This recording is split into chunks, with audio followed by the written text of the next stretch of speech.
समाजासाठी आणि देशासाठी जे जगतात ते अमर होतात, याचे जितं जागतं उदाहरण म्हणजे अशोक म्हात्रे सर, ज्यांनी येथील तरुणांना मार्ग दाखवला. असं दीपस्तंभासारखं काम अशोक म्हात्रे सरांनी केलंय. ते विद्यार्थ्यांपासून शाळेतील शिक्षकांच्या गळ्यातील ताईत बनून राहिलेत, ज्यांनी शिक्षक म्हणून काम करताना शाळा आणि गाव आपलं कुटुंब म्हणून काम केलं आहे. असे गौरवद्वार गाव आणि शाळा कमिटी सदस्य सचिन केनी यांनी काढलंय.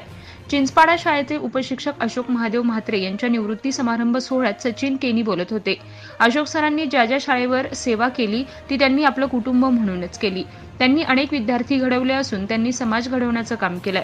माणसे आपलीशी केली ते उत्कृष्ट मार्गदर्शक म्हणून पनवेल तालुक्यात प्रसिद्ध आहेत. त्यांच्या मार्गदर्शनाखाली अनेक जण घडले आहेत, असं केनी यांनी म्हटलंय. अशाच बातम्यांसाठी आजच कोकण संध्या न्यूजला सबस्क्राईब करा.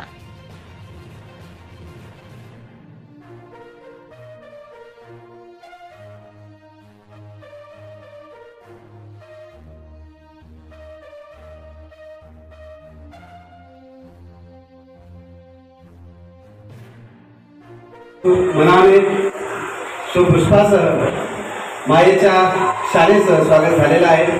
या ठिकाणी कार्यक्रम आपला पुढे सरकत आहे. तर हा गीत गायनाचा जो कार्यक्रम होता तो संगीत विशारद कुमारी स्नेहल आणि त्यांचे पिता सुनील या ठिकाणी त्यांचं एक आपल्या इच्छेसाठी सर्वांसाठी आणि म्हात्रे सरांच्या या सेवापूर्तीसाठी एक त्यांचं गीत होणार आहे. त्यानंतर आमचे बंधू पोकले सर यांनी म्हात्रे सरांच्या जीवनावर आधारित एक गीत लिहिलेलं आहे. हे छोटीशी 2 गीतं या ठिकाणी होतील आणि त्यानंतर पाहुण्यांचं उपस्थित शिक्षकांचं मनोगत होईल आणि आपला कार्यक्रम पुढे सरकेल. मी सुनील पाटील यांना विनंती करतो. पनवेल, नवी मुंबई आणि रायगड जिल्ह्यातील ताज्या बातम्या आणि नवीन घडामोडी पाहण्यासाठी सबस्क्राईब करा कोकण संध्या न्यूज चॅनल आणि दाबा बेल आयकॉन.